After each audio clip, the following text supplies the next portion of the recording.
Halo sahabat Sekolah Tekno, sekarang kita akan belajar bagaimana caranya menjalankan Linux Arch atau Arch Linux teman-teman di VirtualBox ya teman-teman ya.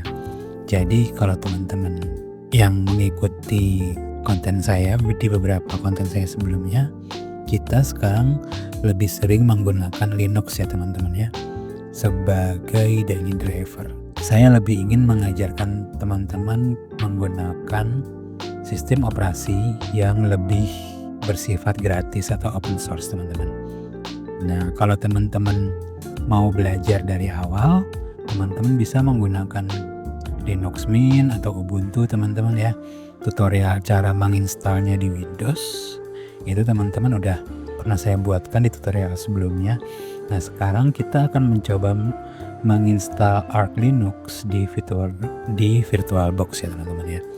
Nah, kenapa sih kita menggunakan Arch Linux gitu ya teman-teman ya? Karena memang Arch Linux itu terkenal sebagai distro yang sulit untuk diinstal teman-teman. Karena ya memang sebagian besar proses instalasinya itu berdasarkan text based ya teman-teman ya.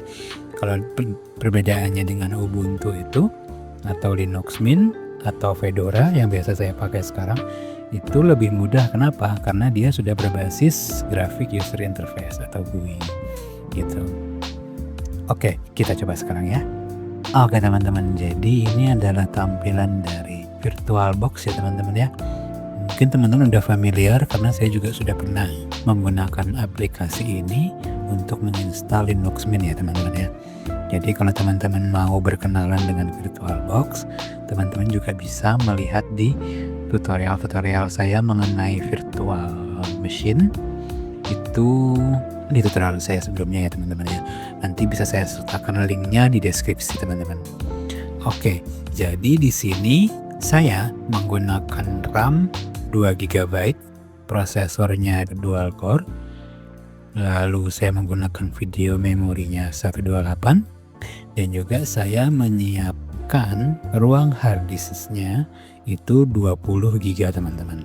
Nah ini adalah installer dari Arch Linux-nya teman-teman. Ini sudah saya mount ya teman-teman ya di settingan VirtualBox-nya teman-teman.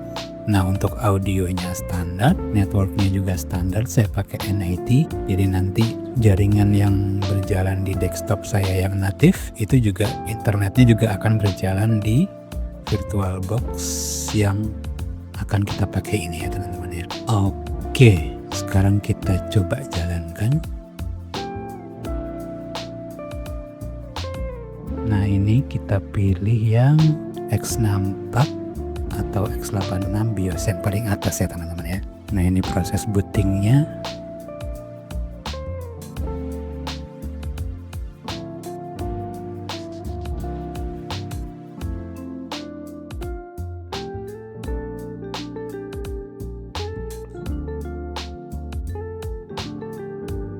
Nah, ini saya mencoba untuk di stretch ya teman-teman ya, supaya lebih kelihatan jelas. Nah, untuk memulai menginstalnya teman-teman, ini kita langsung ketikkan di sini setelah root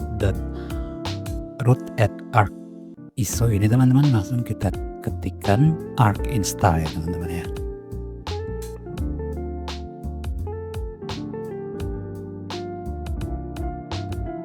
Nah, di sini kita langsung dibawa ke menu instalasinya teman-teman. Nah, di sini kita tidak disediakan graphic user interface teman-teman, tapi kita langsung disediakan teks seperti ini. Nah, ini lokalnya. Nah, ini kita nggak bisa langsung install. Kita disuruh membuat root password atau satu user setidaknya, dan juga kita disuruh juga membuat disk configuration teman-teman. Jadi apakah kita mau bikin root password atau satu user? Kalau misalnya kita membuat satu user, kita diperbolehkan menggunakan sudo privilege gitu ya teman-teman ya. Nah, di sini saya menganjurkan teman-teman bikin satu user aja teman-teman. Soalnya kalau misalnya nanti kita menggunakan root password, itu kemungkinan kita untuk merusak sistem sangat besar kemungkinannya teman-teman ya. Oke, lanjut.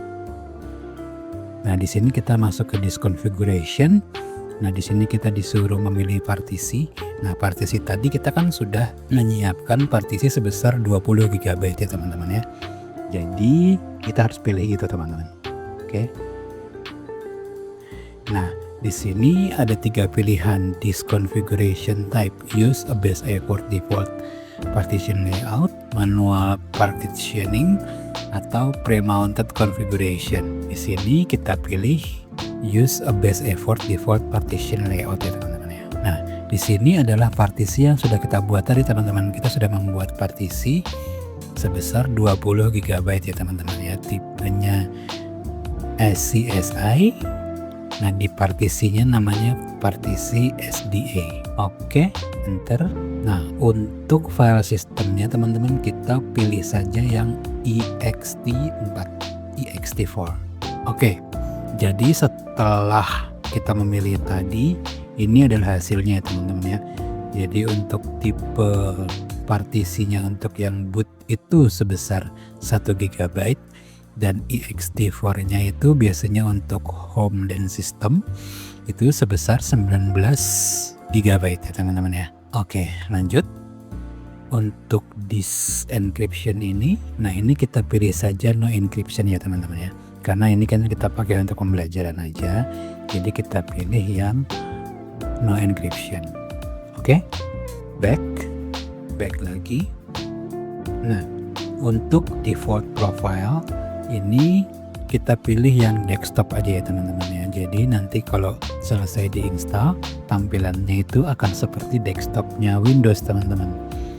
Jadi teman-teman yang kurang familiar dengan Linux bisa cepat beradaptasi gitu ya. Oke, kita pilih yang desktop, enter. Nah, di sini kita disuruh memilih grafik user interface-nya atau temanya itu mau yang apa. Di situ ada Awesome, BSPWM, Budgie, Cinnamon, Cosmic, atau Cutefish. Nah, di sini saya memilih KDE Plasma ya teman-teman ya, karena tampilannya itu lebih mirip tampilannya Windows atau start menunya Windows ya teman-teman ya. Sebenarnya Cinnamons juga tampilannya agak mirip teman-teman, tapi karena Cinnamons ini sudah saya gunakan di Fedora ini, jadi saya mencoba untuk kita pakai yang KDE Plasma aja ya teman-teman ya. Jadi kita pilih KDE Plasma. Untuk menggesernya ini kita pakai anak panah ke bawah dari keyboard kita ya teman-teman ya. Nah, jadi ini KDE Plasma ya teman-teman ya. Jadi ini desktop environment-nya. Ini paket yang diperlukan, ada Arc, Dolphin, Kate, Console, Plasma Meta, dan Plasma Workspace ya teman-teman ya. Ini kita pilih, enter. Nah, sekarang kita akan memilih grafik drivernya teman-teman. Nah, di sini kita memilih yang all open source teman-teman. Installed package-nya ada Intel, Libva, ada Vulkan. Untuk Intel, Vulkan juga untuk Radeon ya teman-teman ya. Untuk AMD GPU, IT. Terus ada X.org server dan X.org Xinit ya teman-teman ya. Ini yang tadi kita pilih yang all open source ya teman-teman ya. Oke, kalau sudah kita kembali. Nah, ini jadi ini ringkasan untuk profilnya. Kita pakai temanya KDE Plasma, grafik drivernya all open source, editornya SDDM. Untuk bootloadernya kita pakai Grub aja ya teman-teman ya. Oke, back. Nah, sekarang kita masuk ke network configuration ya teman-teman ya. Kita pilih yang use network manager default backend aja teman-teman ya. Nah, jadi ini summary-nya, network configuration-nya kita pakai use network manager default backend ya teman-teman ya. Time zone-nya, nah ini kita pilih sesuai dengan zona waktu di negara kita teman-teman. Kita pilih yang Asia. Di sini kita pilih yang Asia Jakarta ya teman-teman ya. Oke, automatically time sync enabled. Oke. Nah, sekarang kita sudah mau menginstal, tapi di sini kita masih ada satu hal yang kurang teman-teman, ada hal yang missing. Jadi kita disuruh either kita membuat terus password atau kita membuat setidaknya satu user gitu ya teman-teman ya. Yang seperti yang saya bilang tadi, kalau misalnya kita membuat root password, jadi kemungkinan kita menjadi root atau admin karena kita masih pemula, itu ada kemungkinan kita untuk merusak sistem. Jadi kita sebaiknya menggunakan sudo privilege aja teman-teman. Jadi kita harus, saya sarankan membuat satu user aja ya teman-teman ya. Lanjut, sekarang kita masuk ke pembuatan user ID. Nah, ini teman-teman. Nah, di sini kita diberikan pilihan kita mau membuat root password atau user account. Jadi sebaiknya kita memilih user account aja ya teman-teman ya. Di sini kita pilih add the user. Nah, di sini teman-teman masukin namanya. Bebas saja teman-teman. Ini masukin juga passwordnya, bebas. Yang penting teman-teman untuk username dan passwordnya tolong dihafal ya teman-teman ya. Nah, ini tuliskan sekali lagi supaya teman-teman ingat juga passwordnya. Nah, di sini ini konfirmasi ya teman-teman ya. Jadi apakah si Mr. Gins ini bisa kita jadikan super user gitu, atau super user do atau sudo? Kita pilih yes saja teman-teman. Nah, ini username dan password yang sudah kita buat tadi. Sekarang kita tinggal pilih confirm and exit. Nah, ini kita pilih confirm and exit. Oke, jadi ini summary-nya. Username sama passwordnya sudah dibuat. Memiliki privilege sudo yes, true. Oke, sekarang kita kembali. Oke, authentication check. This configuration check. Kita cek lagi. Oke, udah. Oke, sudah tidak ada lagi settingan yang kurang ya teman-teman ya. Sekarang kita mulai install. Enter. Nah, di sini ada pilihan lagi. Nah, itu source code-nya ya teman-teman ya. Memang agak serem. Gak apa-apa. Tidak seserem yang kita bayangkan teman-teman. Kalau sudah, kita lihat di sini, the specific configuration will be applied. Would you like to continue? Kita pilih yes aja ya teman-teman ya. Enter. Nah, di sini proses instalasi dimulai ya teman-teman. 4, 3, 2, 1, go!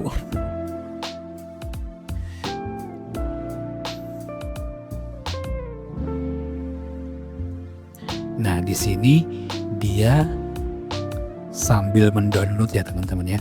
Kelihatan ini megabyte-nya mulai berjalan. Jadi dia mendownload ke versi terbaru teman-teman. Nah, Arch Linux ini teman-teman, ternyata dia sambil menginstal, sambil mengupdate juga teman-teman. Jadi total yang harus di-download untuk versi terbarunya itu sekitar 631,92 megabyte. Jadi nanti total dari file installer dengan file update yang harus kita download itu menjadi 1 gigaan ya teman-teman ya. Oke. Jadi kita selesaikan dulu untuk update dan instalasinya.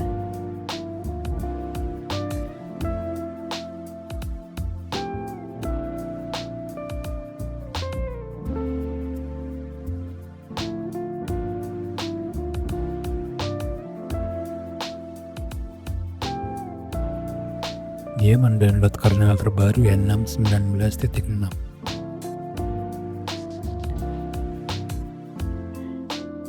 Nah, di Fedora kernel terbaru 6.19 itu tidak bisa menjalankan VirtualBox Makanya saya kembali ke 6.18.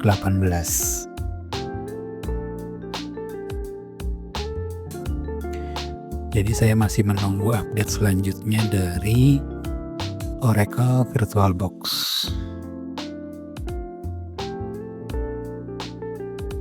Supaya bisa menggunakan versi yang 6.19.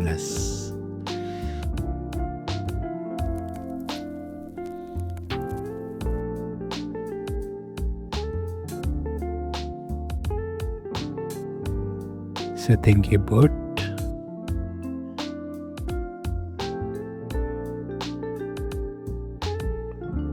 Grab install. Gede juga ya grabnya. Grab itu semacam Linux bootloader ya teman-teman.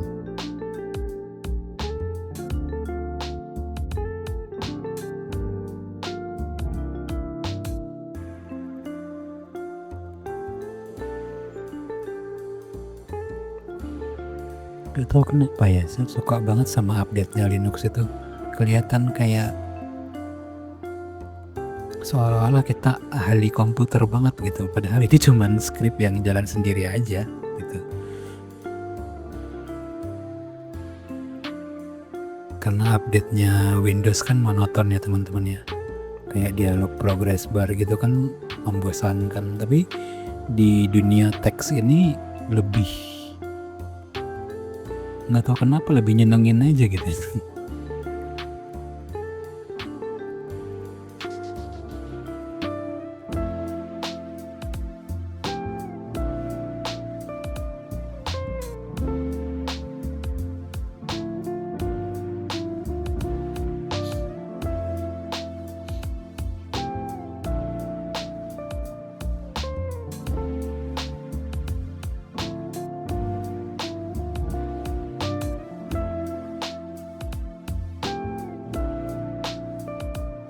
Checking package integrity.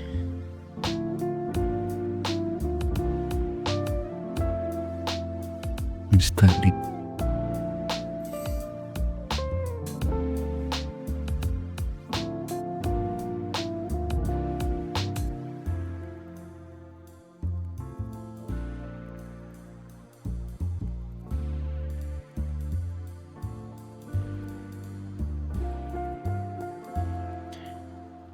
Oke, saya merekam ini di Linux ya teman-teman ya. Saya menggunakan OBS.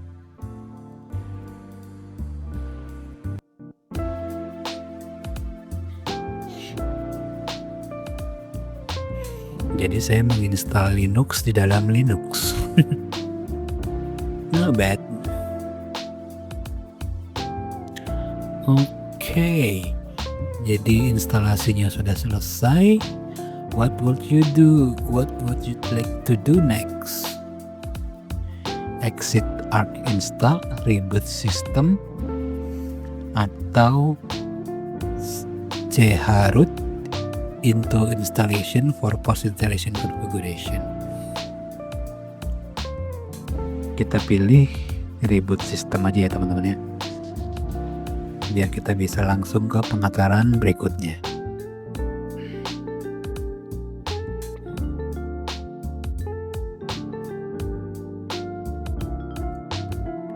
Oke, sekarang kita pilih yang boot exiting OS. Oke, kita pilih Arch Linux, loading Linux.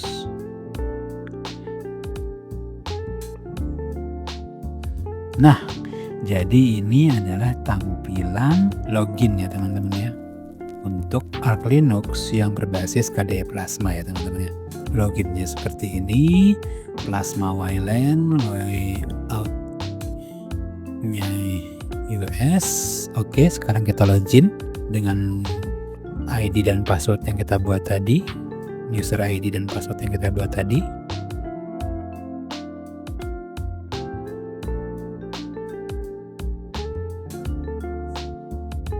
Loading KDE Plasma teman-teman. Nah, jadi seperti inilah tampilan dari Arch Linux ya teman-teman ya. Nah, itu taskbarnya teman-teman. Besar ya. beda dengan Fedora saya ya teman-teman ya, yang pakai Cinnamons itu lebih kecil. Ini sebenarnya juga bisa diperkecil kok, tapi kita lihat nanti aja ya teman-teman ya. Yang penting kita selesaikan dulu instalasinya. Close. Nah, ini tampilan start menunya. Tidak jauh beda dengan Cinnamons di Fedora saya teman-teman. Jadi semua itu dikategorikan untuk development, internet, multimedia, sistem, dan utilities. Kalau teman-teman nanti mau install Office misalnya, Only Office atau Open Office, itu bisa teman-teman. Nanti mungkin ada kategori sendiri untuk Office gitu ya teman-teman ya. Oke. Kita matikan dulu. Oke teman-teman, jadi sampai di sini instalasi Arch Linux kita sudah selesai ya teman-teman ya. Kalau dilihat memang cara installnya memang agak menakutkan ya teman-teman ya. Cuman kalau misalnya kita sudah biasa menginstal desktop, sebenarnya opsinya itu tidak sulit teman-teman. Nah mungkin nanti kalau misalnya teman-teman mau dioprek, misalnya mau ganti bootloadernya mau diganti apa gitu, atau misalnya kernelnya mau diperbaharui sendiri gitu, atau mau dikompil sendiri, itu mungkin yang agak serem ya teman-teman ya. Cuman bagi saya untuk instalasinya memang sudah dipermudah sih teman-teman, sudah cukup mudah dimengerti. Jadi saya rasa untuk Arch itu bisa dipelajari dengan mudah juga kok teman-teman gitu ya. Oke, saya kira itu aja sih teman-teman. Jadi itu adalah cara untuk menginstal Arch Linux di VirtualBox ya teman-teman ya. Nah, buat teman-teman yang masih pemula di dalam Linux, saya tidak menganjurkan teman-teman menggunakan Arch Linux teman-teman. Karena memang dari sisi installernya juga memang sudah berbasis teks teman-teman. Nah ini tuh jujur saya berkali-kali bertanya dengan Gemini ya teman-teman ya. Kalau misalnya opsi ini seperti apa, opsi ini nanti kalau saya pilih akan seperti apa gitu. Nah kalau teman-teman tidak mau ribet, ya mendingan jangan pakai yang ini, jangan pakai yang Arch Linux ini teman-teman. Teman-teman bisa pakai KCOS misalnya, yang masih berbasis Linux, masih berbasis Arch Linux juga. Tapi kalau misalnya teman-teman nggak mau yang berbasis Arch, teman-teman bisa yang berbasis Ubuntu aja misalnya, kayak Linux Mint gitu. Ubuntu sendiri juga sebenarnya sudah cukup mudah sih teman-teman, kalau mau teman-teman untuk belajar awal-awal ya teman-teman ya gitu. Atau kalau misalnya teman-teman yang developer gitu ya teman-teman ya, mungkin teman-teman bisa menggunakan Fedora seperti saya gitu ya teman-teman. Sebenarnya saya juga bukan developer sih, saya cuman lebih suka aja. Kenapa saya pakai Fedora? Karena Linux pakai Fedora. Bukan alasan yang bisa dibanggakan, tapi ya memang seperti itulah. Jadi memang Linux pertama saya itu Red Hat teman-teman. Jadi Red Hat itu di versi ke-9-nya itu membuat versi yang berbayar, lalu setelah itu muncullah Fedora gitu teman-teman. Di kesempatan berikutnya nanti mungkin kita akan coba nostalgia untuk lihat Linux pertama saya ya teman-teman ya. Kita akan coba menginstal Red Hat 9 di VirtualBox ya teman-teman ya. Oke teman-teman, jadi seperti itu. Kalau ada pertanyaan, tulis di kolom komentar. Jangan lupa di like, share, dan di subscribe ya teman-teman ya, supaya channel kita jadi lebih berkembang. Sampai jumpa di pertemuan berikutnya. Dadah.